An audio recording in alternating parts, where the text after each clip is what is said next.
Well, I know, Anya, as we have, seen some of the content that you've put out and listened to some of the talks you've given, one of your, I don't know if it's your only hot button topic, but it's certainly one that I've heard resonate a lot. It has to do with helping salespeople improve their follow-up. And I think that's an area that you're really, passionate about, and something that we wanted to try and tap into today a little bit, and kind of get some ideas and pick your brain a little bit on that topic. So what is it that has gotten you so interested in follow-up in general, and why is that something that it seems like a lot of people don't do a very good job of? Absolutely. So if you take a look at some of the statistics with follow-up, we know that only about 48% of salespeople actually follow up with the prospect. We know that 25% of salespeople make second contacts and then they stop. 12% of salespeople only make 3 contacts and they stop. And only 10% of salespeople make more than 3 contacts. Now, on the flip side of that, if you look at sales, we know that only 2% of all sales are actually made on the first contact. 3% of sales are made on a second contact. 5% of sales are made on the third contact. 10% of sales are made on the fourth contact. And 80% of all sales are made between the 7th and 12th contact. So if you look at the statistics and what people are doing, you'll notice very quickly that it doesn't add up, right? So it means that most people are not following up. They're not doing the work because we're so busy as salespeople, right? It's easy to reach for the low-hanging fruit, that person that comes in and says, hey, I'm ready to go. Yay, I'm ready to go too. So that's 2% of your sales right there. And so when I worked for a large national builder, I knew that it was really important for me to follow up. I spent a lot of time educating myself through online courses, reading sales books, to get that really the sales success lays in follow up. I think it's a sales profession is a 2-part. You have to be really great with people and be able to ask great questions. But second part is that persistence. And I think the persistence part is where a lot of salespeople are just not good at. So follow-up question to that. What are your thoughts on automation, number one? And a follow-up to that is, how do you keep them personal? Sure. So great question, Kevin. I truly believe that it is impossible to make 12 plus contacts with every single person without using automation. I mean, if you think about it, if we just do some simple numbers, say I sit in a model home for a builder and I see, let's say 10 people a week, okay? 10 people a week times 12 follow-up, that's how many? 120. That's in 1 week, right? Times 4 weeks, that's 480. Times 12 months, I can't even do that number. I'm going to say you lost me on the first one. I can't do math in my head anymore, so keep going. But so if you just look at the simple numbers, right? If we know that, okay, 7 to 12 follow-ups is what I need to do in order to capture the 80% of sales. I mean, I still, besides follow-up, I have a ton of other stuff to do. So that's one of the misconceptions. I think most people think, oh, what are you doing in the model home? You're just sitting around waiting for the next person to walk in. Right? But I got my prospecting, got marketing, I got to make sure that my backlog, my customers are happy. There's always an emergency. Something's always happening. So I think it's very easy to push follow-up to the back burner because, let's face it, nobody likes to follow up. So because nobody likes to follow up and we need to do so much of it, you have to have automation. And so that's where a great CRM system is a must.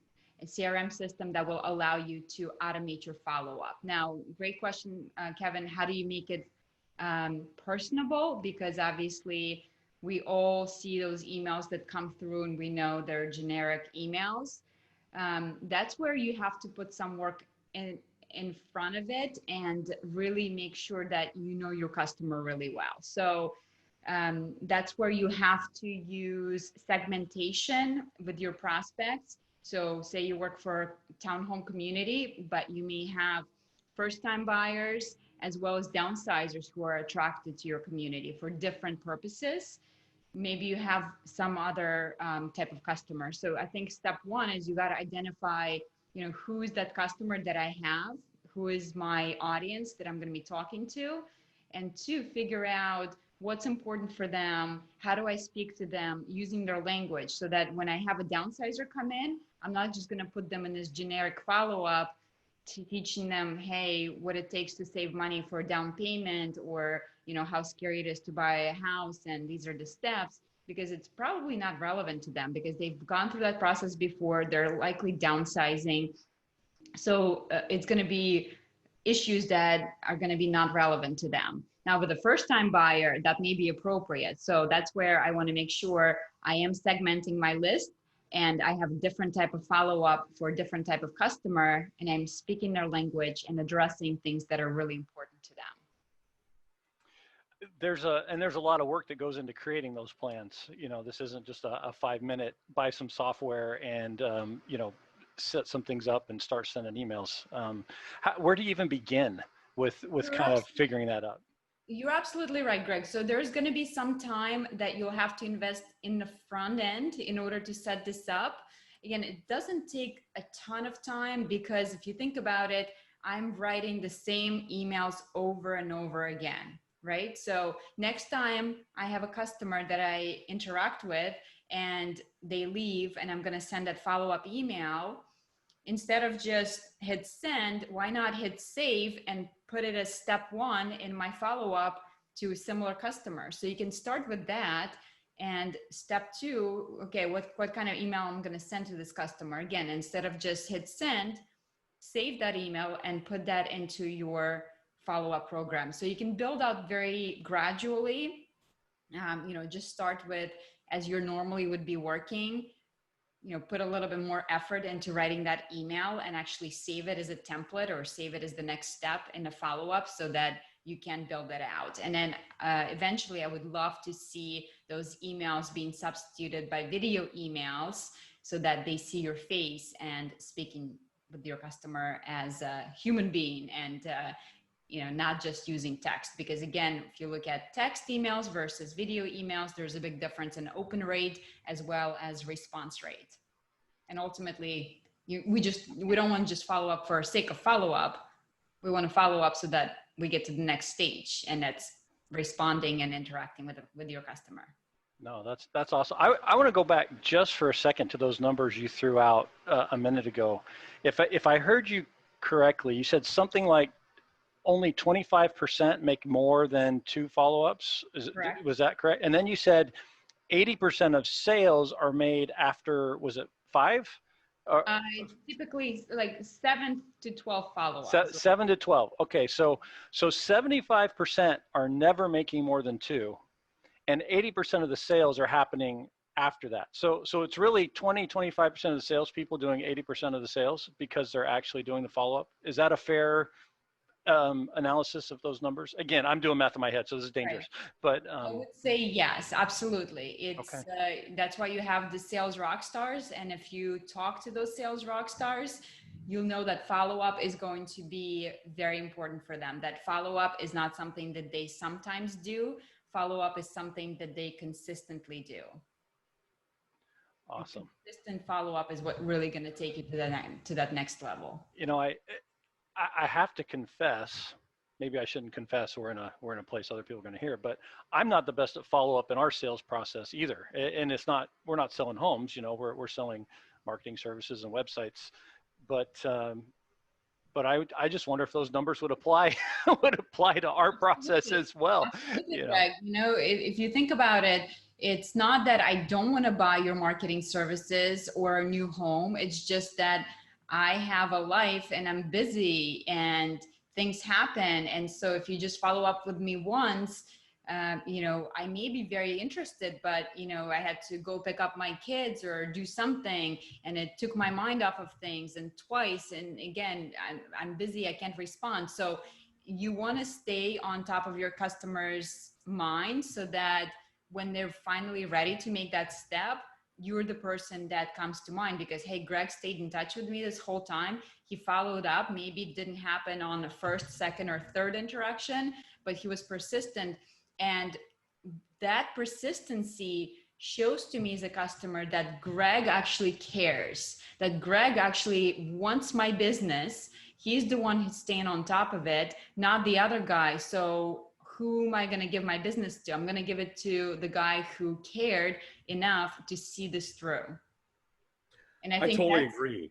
Oh, go ahead, Anya. I'm sorry. Yeah, and I think that's a big thing that most salespeople have in their head is they have almost like a fear of follow-up because they think that they're bothering their prospects. They think like, oh, I don't want to pick up the phone or send a text message because I'm just bothering them. That's a big mistake on their part because you're not bothering them as long as you're providing valuable information to your customer. And that's very important. So you don't want to follow up with somebody just to say, hey, I'm just checking in, because just checking in is waste of their time and it's waste of your time. And if you're wasting their time, they're never going to pick up that phone when they see your name. So when you're following up, the goal here is to provide value to your customers so that every time they're interacting with you, they're getting those golden nuggets. They're having those aha moments. Oh, I didn't know it. I had no idea. I didn't realize this. This is actually really helpful. So they'll want to hear from you. And when you're doing that, you're not bugging your customers. You're being a professional and providing value. Well, and I appreciate that because I think that is a real fear that we have of we don't want to be annoying.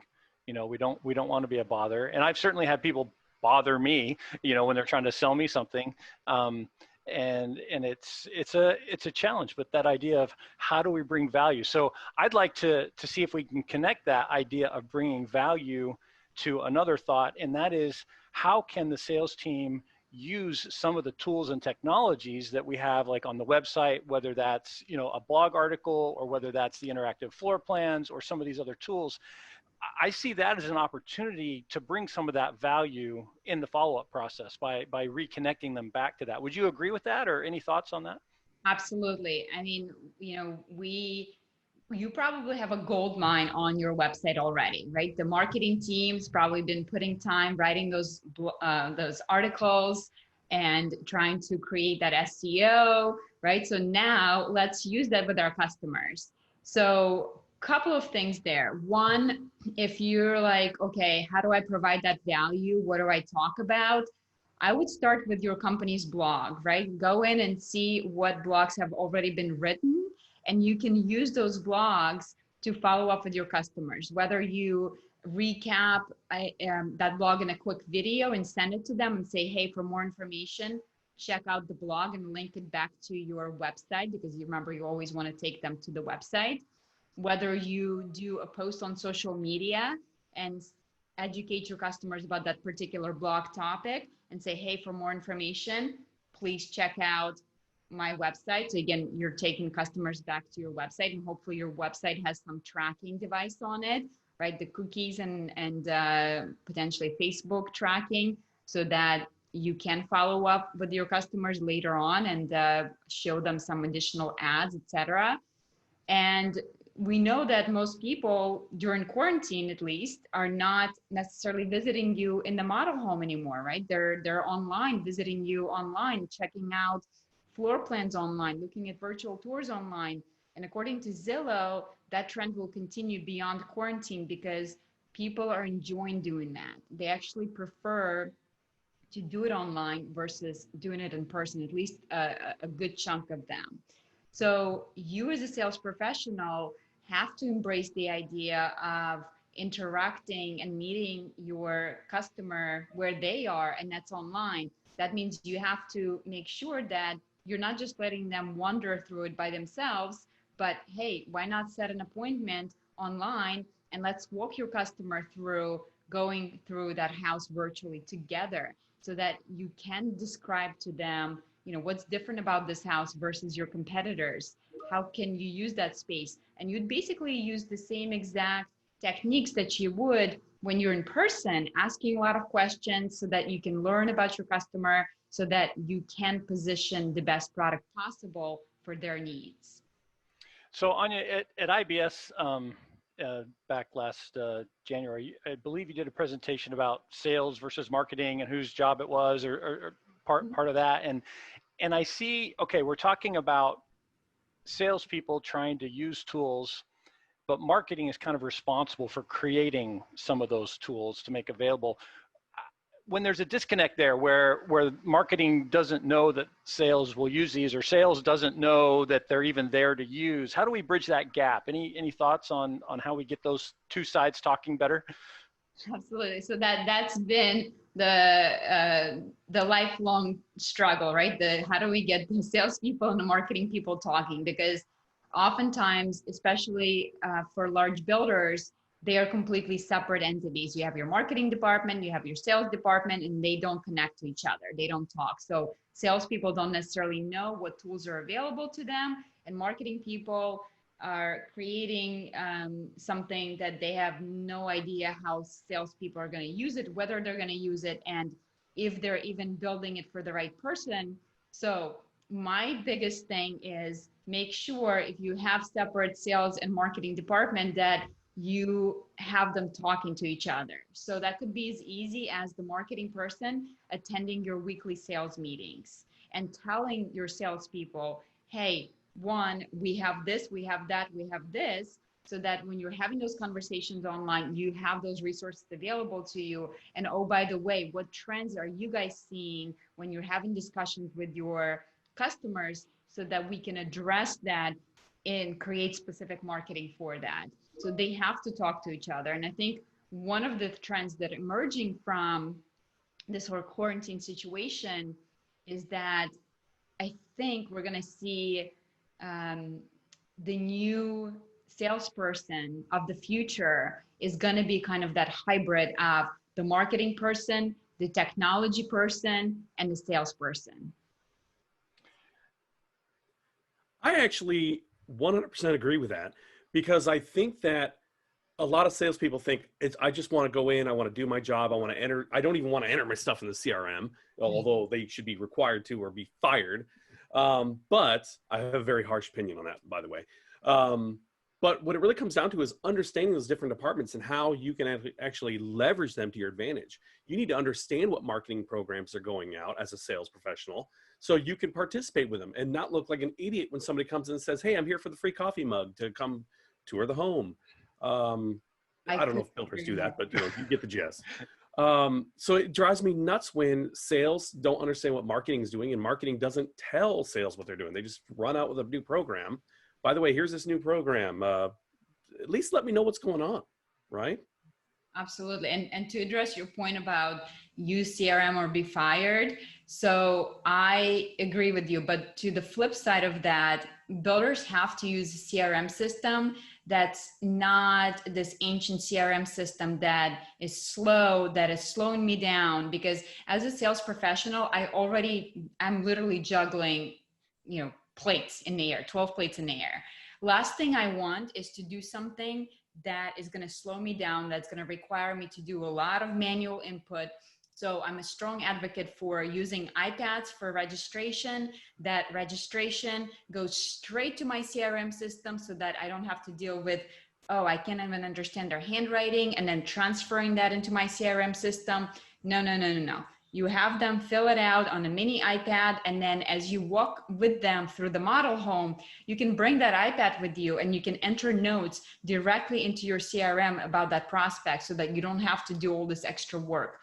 Or when somebody sends you an email and it's a new prospect, that email should automatically be registered in your CRM system, so that all you do is you click on it, populates with their name potentially, or you can add their name, quick notes, done. So none of that manual labor, because if that's what you have to do as a salesperson, it's not going to happen. I actually agree with that too, because when it comes down to CRMs, I come from the automobile industry, and they've been using a CRM, robust CRMs that are almost invasive for decades. Right. And with one of the biggest mistakes I see home builders make when it comes to using a CRM or implementing a CRM is thinking that a construction management tool or that an ERP is something that you should use as a CRM. It's not. No. Those are just band-aids. Those don't do even half the horsepower of what a professional salesperson in the home building industry needs. There's plenty of quality products out there, not to give any sales pitches for anybody else, but you've got Lasso, you've got Top Builder Solution, you've got so many different quality CRMs that are out there that it just doesn't make any sense when they're utilizing these construction, tools instead. I agree with you. I agree with you, Kevin, 100%. So if you're a builder and you don't have a CRM system, you need to go get a CRM system, and not just a CRM system. It needs to be easy to use for the salespeople. It needs to provide automation. And I think one of the newer features is not just the automation, but you already kind of hinted at that tracking piece too, to be able, so when you send them those links and they come back to the website, that's getting logged back in the system. So you have that as part of their history. So you can say, oh, hey, so-and-so did actually follow that link, because they may not actually reply back to the email, but being able to see that they took some type of action based on that follow-up is very valuable in understanding where they are in their process and what they're looking at and they're interested in. So I think that's a key feature too. So let's, if we can, Anya, just for a second, you already hinted at the idea that the sales process is changing, that this use of technology, but if I'm a salesperson listening today, and that scares me. All right, I've been doing it this way for a long time. You're telling me it's changing. What do I need to start doing different, or where do I go to learn how to do something different? What are your recommendations and thoughts there? Sure. So I think, it shouldn't scare you. Hopefully it doesn't scare you, but, if you just look at the fact that the visiting model home is no longer point A in their journey, right, to find a new home. It may be the last touch point before they sign that contract, or it may not even happen at all, right, because so many people are doing it online. So if you're just going to sit in your model home, wait for that customer, you're not going to have any customers to sell to. So you just have to realize that, hey, I have to meet my customers where they are, and that is online. So if I am meeting my customers online, I do have to embrace some of those tools in order for me to do my job better. So number one, I think you have to get comfortable being on video. So learning to use Zoom and be as personable on Zoom as you are in person with your customers, that's going to be important, because your customers may not be comfortable being on video, and that's okay. You may have to stare at the blank screen and knowing that they're there, but they're only seeing you. You may not even see the customer. So you have to get comfortable being on Zoom, being on video, interacting with them. You have to get comfortable being very organized, because now if you're going to be taking your customer through a virtual model tour on Zoom, you better have that ready. You better know exactly shortcut to go to click on that, and here's my competitor's website. So you have to get prepared, so that you're not scrambling all over the place, because that's gonna add more of a more bumps along the way and gonna make your customers feel uncomfortable. So being really prepared, organized, it's gonna be important. And again, using that CRM system, that's going to be very, very important, because again, think about it. If I'm not in the model home necessarily speaking with you, I'm online talking to many more customers. It's going to be really hard for me to remember those customers. And that's going to be really important that I keep track of who said what, so that next time we pick up, again, they know that I cared about them enough to remember where we left off, and they're not having to repeat themselves over and over to me again. So to learn more about some of those tools, I would say you can attend some of the events that we have. One of them is you guys are both going to be part of Tech Home Builder Summit, for example. Yeah, that's coming up here in just a couple of weeks. Yep. So, we have, there's certainly tools available. If you want to learn more, obviously, I have my new construction marketing academy where I've been teaching people to use some of those tools. But I think it is about um, embracing the idea that I have to spend some time educating myself in order for me to get better, because it is an evolution of the salesperson. And we're kind of at that uncomfortable point right now, right? We're at that point where things are starting to change. And if you don't change, if you don't adapt that technology, there is a good chance you're going to be left behind. But those of us who will adapt, who will embrace that technology, that's going to be the new salesperson going forward. And I think if you're worried about technology replacing you, don't be worried about that, because at the end of the day, remember, people buy with emotions and they justify with logic. And as far as I'm aware, computers can't necessarily sell with emotions, at least not yet. So I think we're safe there for a while. Right. And of course, that idea of salesperson disappearing and being replaced, Mm-hmm. I completely agree that that is not the vision that I see of the future. Even when people talk about the idea that we go to a completely full online purchase process Mm-hmm. for homes, which I do believe is coming and is happening for some Absolutely. builders already. Yes. I do not believe, number one, that that'll be 100% of buyers that do that. But secondly, I don't believe that that's the same as an unassisted buying process. Just because they're doing it online doesn't mean that it's unassisted by someone who is counseling them and directing them and helping them through it, which is what a good salesperson really is doing, right? They're more of that assistant to the process as opposed to forcing something that's not a good fit. Would you be comfortable with that statement? You hit the nail on the head. Absolutely. We're not the information hoggers, that back in the day, the salesperson had all the information and you had to come to them to get that information. Now customers have all the information at their fingertips, but nonetheless, you remain the expert and trusted guide. And that's how you have to act, as the trusted guide, to take your customers through this journey. Because yeah, they know all the information, but they don't know that option A and option B don't go together, or option C would be better in this case. You know that, and that's where you're able to add value and provide that support, and make sure that they're making the best decision for them. And ultimately, sales is getting somebody to take action that's in their best interest for them. Well, Anya, we've been really appreciative of your time today and want to be respectful of that. So as we kind of wind down here, do you have any last pieces of advice or things that we didn't cover that you wanted to share today? No, I think the bottom line is, times are changing, and one of the biggest advantages that we have as humans is our ability to adapt. So that's what separates us from animals, and humans have an incredible capacity to adapt and thrive. And so I think that new home sales, we're kind of hitting almost like a renaissance period where we're going to have incredible opportunity to compete on a whole other level with resales, because now we no longer have that obstacle of, oh, I can't visualize what it looks like. We have amazing technology where I can not only visualize, I can see what my house could look like, during sunset, during sunrise. So there's no longer that objection of, oh, I just can't see it, so new construction is not for me. Um, Now we have that, and we can compete with resale so much better. And I think that gives us huge advantage. And I think there's a huge opportunity for us to sell a lot of new construction homes and make a lot of money going forward. All right, so I'm new in the home building industry. I'm just coming to the sales desk. I'm a little bit nervous.